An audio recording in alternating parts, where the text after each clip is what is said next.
Halo sahabat semua, sebelum kita mulai kisah panjang yang penuh haru, perjuangan dan cinta sejati ini, jangan lupa untuk klik tombol subscribe dan aktifkan lonceng notifikasinya. Dengan begitu kalian tidak akan ketinggalan cerita-cerita inspiratif lainnya yang akan membuat hati bergetar. Yuk, kita mulai kisah tentang seorang gadis desa bernama Ayu yang tak pernah menyangka hidupnya akan berubah total setelah sebuah pertemuan tak terduga di depan mesin ATM. Sore itu, langit desa Gebang berwarna jingga keemasan. Angin berembus lembut, membawa aroma sawah yang baru saja dipanen. Ayu, seorang gadis desa berusia 22 tahun, berdiri dengan wajah gelisah di depan sebuah mesin ATM yang terletak di minimarket kecil pinggir jalan. Jilbab coklat muda yang ia kenakan sedikit tertiup angin, membuat beberapa helai rambut hitamnya terlihat. Tangannya gemetar saat menggenggam kartu ATM yang sudah agak kusam. Semoga cukup, semoga masih ada sisa untuk biaya obat ibu, gumamnya lirih, seolah hanya mesin ATM itu yang bisa mendengar kegelisahannya. Ia memasukkan kartu dengan hati-hati. Jarinya menekan tombol-tombol dengan kecepatan gugup. Detik-detik menunggu layar mesin memproses transaksi terasa seperti sebuah ujian berat. Ketika angka saldo muncul, mata Ayu langsung berkaca-kaca. Uang yang tersisa hanya sedikit. Bahkan untuk membeli obat antibiotik saja nyaris tak cukup. Ayu menghela napas panjang, mencoba menenangkan diri. Tidak apa-apa, yang penting ada sedikit. Aku bisa cari tambahan dengan menjahit baju tetangga nanti malam, ucapnya, mencoba menyemangati dirinya sendiri. Namun, sebelum ia sempat melangkah pergi, suara lirih terdengar tak jauh dari tempatnya berdiri. Ugh! Ayu menoleh cepat. Seorang pria berpakaian rapi dengan jas mahal terlihat terhuyung-huyung keluar dari mobil mewah yang terparkir di dekat ATM.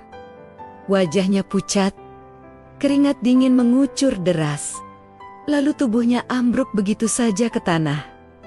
Ya Allah! Ayu berlari panik menghampiri. Ia jongkok, mengguncang bahu pria itu. Mas, bangun! Nafas pria itu tersengal. Bibirnya membiru, aroma aneh tercium, seperti obat atau makanan yang basi. Tanpa pikir panjang, Ayu mencari cara. Harus cepat, kalau tidak, dia bisa meninggal di sini. Dengan tenaga seadanya, Ayu menyeret tubuh pria itu menjauh dari pintu ATM.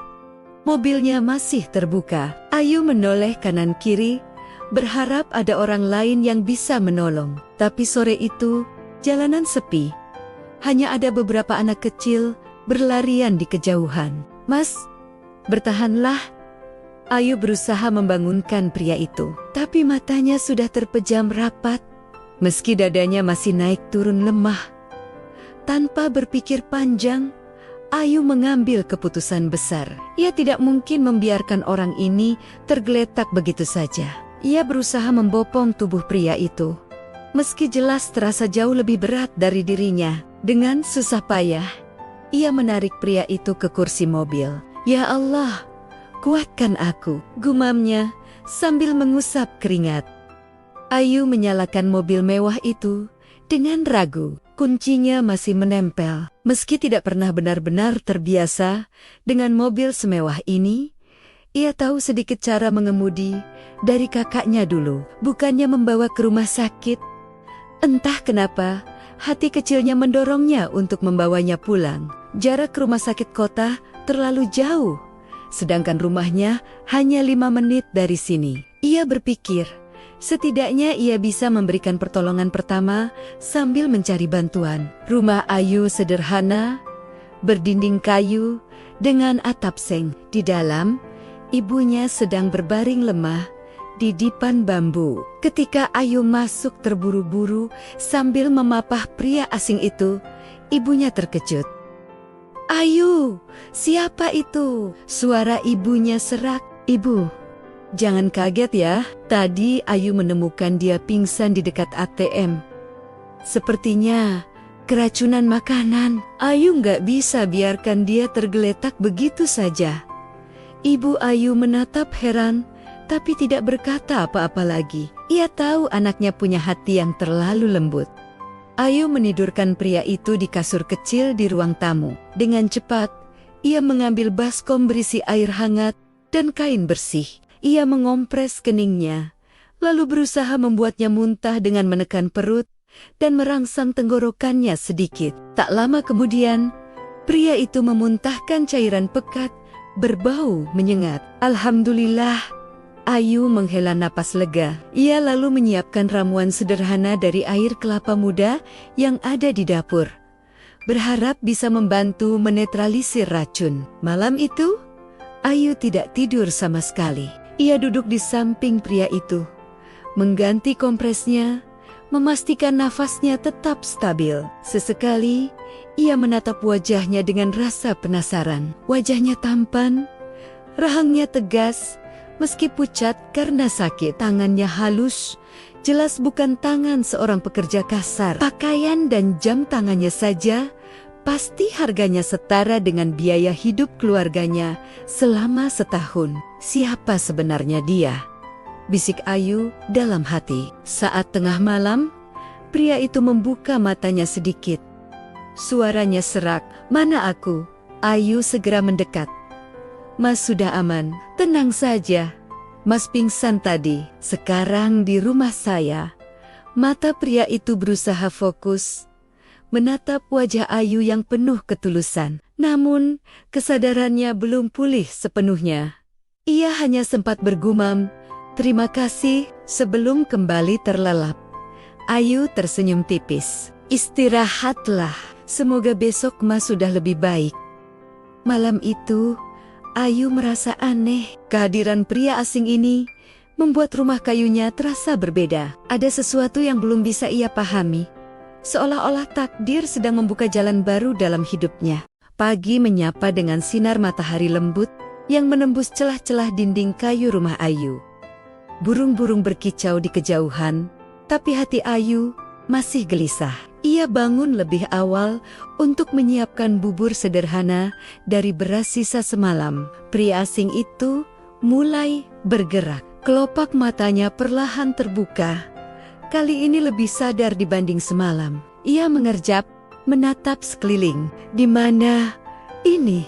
tanyanya. Suaranya parau. Ayu menghampiri dengan mangkuk bubur di tangan. "Ini rumah saya, Mas. Kemarin Mas pingsan di dekat ATM. Saya bawa ke sini karena nggak ada yang bisa nolong." "Syukurlah Mas sudah sadar." Pria itu berusaha bangun. "Terima kasih. Saya tapi kepalanya masih pusing." Ia memegang kening. Ayu segera menopangnya. "Jangan dulu dipaksa. Makan bubur ini dulu, biar perutnya terisi. Sepertinya Mas keracunan."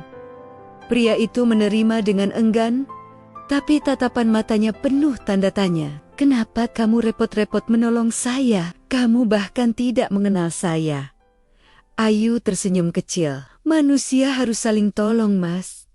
Kalau saya biarkan, siapa tahu nyawa Mas melayang." Ada kehangatan yang aneh dalam kalimat sederhana itu. Pria itu menunduk sejenak, seakan mencari kata-kata. "Nama saya Arlan."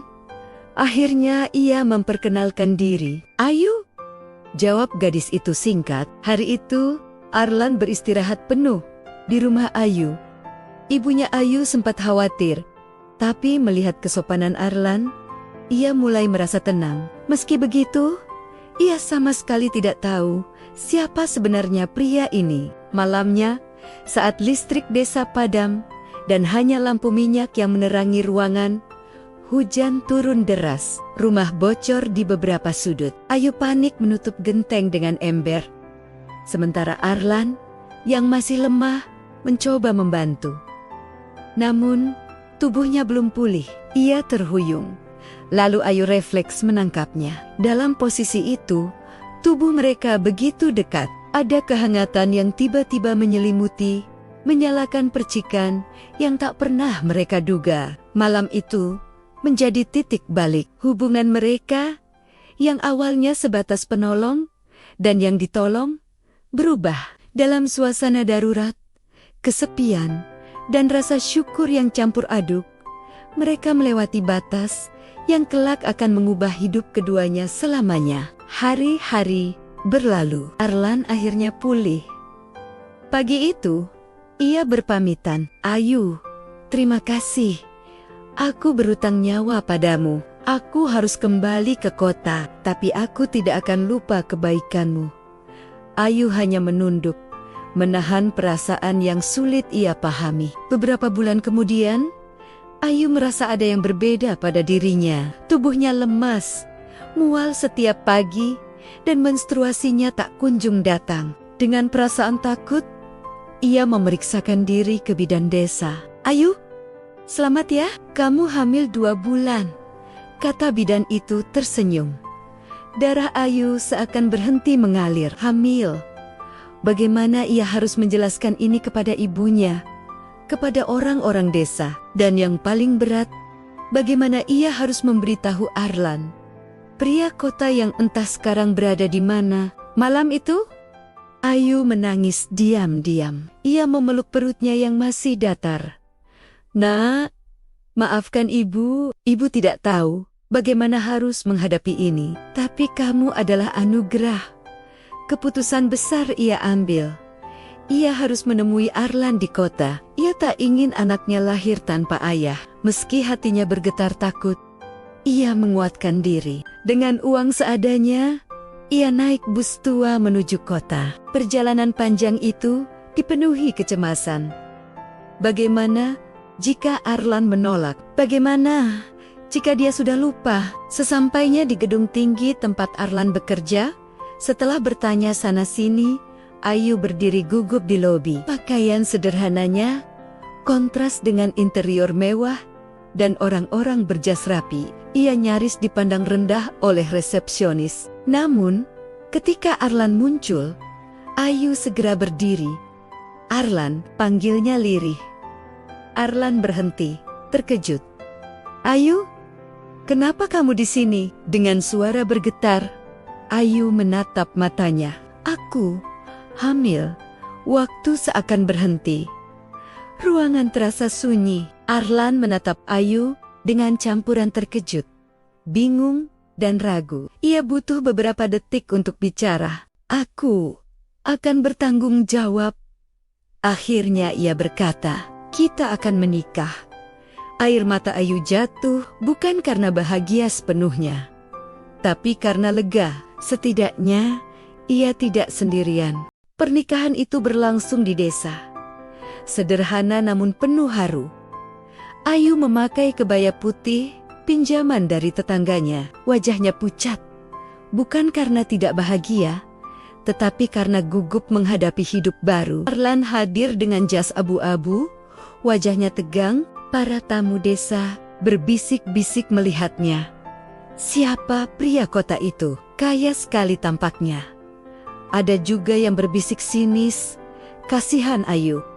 Apa dia benar-benar diterima? Namun, saat ijab kabul terucap dengan tegas, Ayu merasa air matanya jatuh tanpa bisa ditahan. Arlan menggenggam tangannya untuk pertama kali, kaku tapi tulus. Malamnya, setelah semua tamu pulang, Ayu duduk di tepi ranjang. Arlan masih memakai jasnya, menatap kosong keluar jendela. Keheningan panjang membuat Ayu gelisah. Arlan, suaranya pelan. Arlan menoleh. Ya, apa? Kamu menyesal menikah denganku? Arlan terdiam. Hatinya bercampur aduk. Ia tahu pernikahan ini mendadak. Bukan karena cinta, melainkan karena tanggung jawab. Tapi melihat Ayu yang begitu tulus, ia akhirnya berkata, aku tidak menyesal. Aku hanya butuh waktu. Ayu mengangguk. Iya, memang Ami. Mereka berdua seperti dua dunia berbeda yang dipaksa bersatu dalam sekejap. Hari-hari setelahnya penuh canggung. Ayu berusaha menyesuaikan diri dengan kehidupan kota setelah Arlan membawanya ke rumah mewahnya. Ia tidak terbiasa dengan pelayan, peralatan modern, dan aturan keluarga besar Arlan.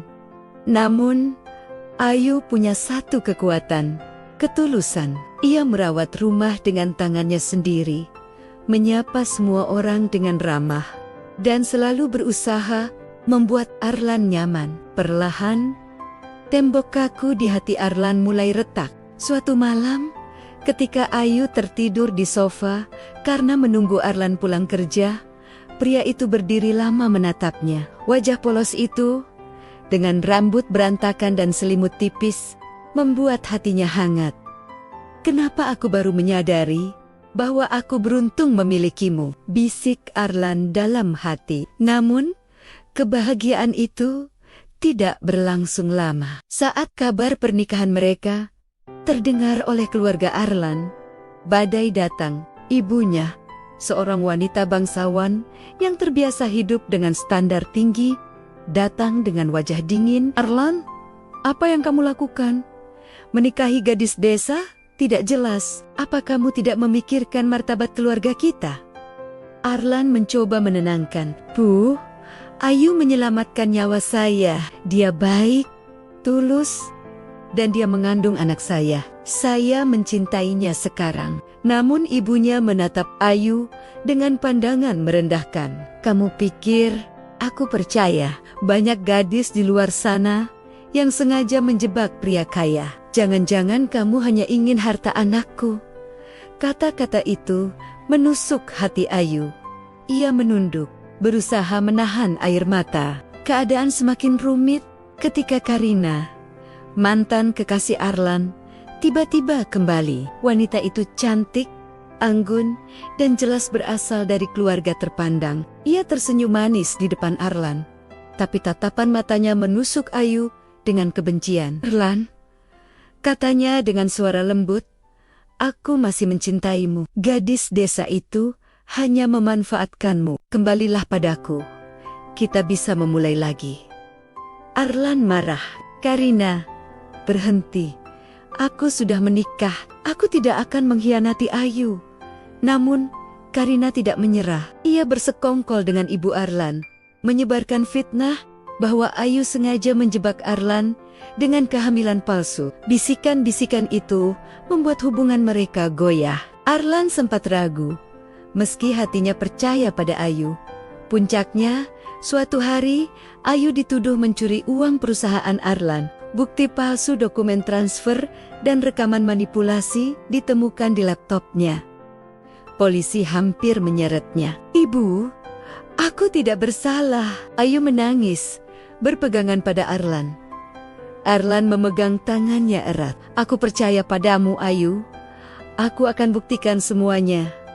Hari-hari berikutnya penuh ketegangan. Arlan berjuang membongkar kebohongan Karina dan ibunya. Ia mencari bukti, mewawancarai staf, hingga menemukan rekaman kamera tersembunyi yang menunjukkan Karina sendiri memasukkan dokumen palsu ke laptop Ayu. Hari itu, ruang sidang penuh sesak. Kamera wartawan menyorot wajah Ayu yang pucat, namun tegar. Ia duduk di kursi terdakwa, perutnya yang mulai membuncit tampak jelas di balik kebaya sederhana. Jaksa membacakan tuduhan dengan lantang. Terdakwa Ayu diduga mencuri dana perusahaan sebesar 5 miliar rupiah melalui manipulasi dokumen elektronik. Bisikan-bisikan sinis terdengar dari bangku pengunjung. Banyak yang percaya pada fitnah itu, namun Arlan berdiri dengan wajah tegas. "Yang mulia, saya punya bukti bahwa istri saya dijebak." Hakim menatapnya. "Bukti apa yang Anda maksud, Tuan Arlan?" Dengan tangan gemetar tapi yakin, Arlan menyerahkan flash disk. "Ini rekaman CCTV dari kantor saya. Terlihat jelas bahwa Karina, mantan tunangan saya, yang memasukkan file palsu ke laptop Ayu. Rekaman diputar. Semua mata menatap layar lebar di ruang sidang. Karina terlihat jelas menyelinap masuk ke ruangan Ayu, menyalakan laptop, lalu memasukkan dokumen palsu. Ekspresi wajahnya penuh niat jahat. Ruang sidang riuh. Karina yang duduk di bangku pengunjung langsung berdiri panik. "Itu bohong, itu fitnah," teriaknya. Namun hakim menegakkan palu. "Tenang, rekaman ini otentik. dan sudah diverifikasi tim forensik digital. Tuduhan terhadap Ayu tidak terbukti. Sebaliknya, Karina akan diselidiki atas perbuatannya. Air mata Ayu mengalir deras. Ia menatap Arlan dengan rasa syukur yang tak bisa diungkapkan kata-kata. Pria itu berdiri di sampingnya, menggenggam tangannya erat. Saat sidang usai, Ibu Arlan berdiri terpaku. Wajahnya yang semula keras perlahan luluh. Ia menatap Ayu, lalu menurunkan pandangannya. "Maafkan Ibu, Nak. Ibu salah menilaimu." Ayu menunduk hormat. "Tidak apa-apa, Bu. Yang penting sekarang semuanya sudah jelas." Bab 8. Cinta yang menguat setelah pengadilan itu, hidup Ayu dan Arlan berubah. Perlahan, kepercayaan orang-orang kembali. Nama Ayu yang sempat tercemar kini dibersihkan. Karina harus menerima hukuman atas fitnahnya, sementara Ibu Arlan mulai menerima Ayu sebagai menantunya. Hari demi hari, rumah tangga mereka menjadi lebih hangat. Arlan yang dulu dingin dan penuh gengsi, kini berubah menjadi suami yang penyayang. Ia sering membantu Ayu di dapur, bahkan sesekali menemaninya berbelanja ke pasar desa. Suatu sore, ketika matahari tenggelam di balik gedung-gedung kota, Ayu duduk di taman rumah sambil mengelus perutnya yang semakin besar. Arlan duduk di sampingnya, menggenggam tangannya. "Aku dulu tidak percaya cinta bisa datang tiba-tiba," kata Arlan lirih. "Tapi kamu mengubahku, Ayu. Kamu membuatku mengerti arti keluarga, arti kesetiaan." Ayu menatapnya dengan mata berkaca-kaca. "Aku juga tidak pernah menyangka hidupku akan berubah seperti ini. Tapi mungkin memang begini takdirnya. Aku hanya berharap kita bisa selalu bersama, melewati semuanya." Arlan tersenyum, lalu mencium keningnya. Selamanya. Tak lama kemudian, lahirlah anak pertama mereka. Tangisan bayi itu seakan menjadi penutup semua luka masa lalu. Di ruang rumah sakit, Arlan menggendong bayi mungilnya dengan mata berkaca-kaca. "Ia adalah bukti cinta kita, Ayu," katanya sambil tersenyum. Ayu menatap suaminya dan bayinya dengan penuh kebahagiaan. Semua perjuangan, fitnah, dan air mata kini terbayar. Mereka membuktikan bahwa cinta sejati mampu mengatasi segala rintangan. Sahabat semua, begitulah kisah cinta Ayu dan Arlan, sebuah perjalanan dari pertemuan tak terduga di depan ATM menuju badai cobaan hingga akhirnya berlabuh di pelukan keluarga yang hangat. Kisah ini mengajarkan kita bahwa ketulusan tidak pernah sia-sia dan cinta sejati selalu menemukan jalannya meski penuh rintangan. Kalau kalian suka dengan cerita ini, jangan lupa untuk klik tombol subscribe dan aktifkan lonceng notifikasinya. Dengan begitu kalian tidak akan ketinggalan kisah-kisah inspiratif lainnya yang penuh haru, cinta, dan pelajaran hidup. Sampai jumpa di cerita berikutnya.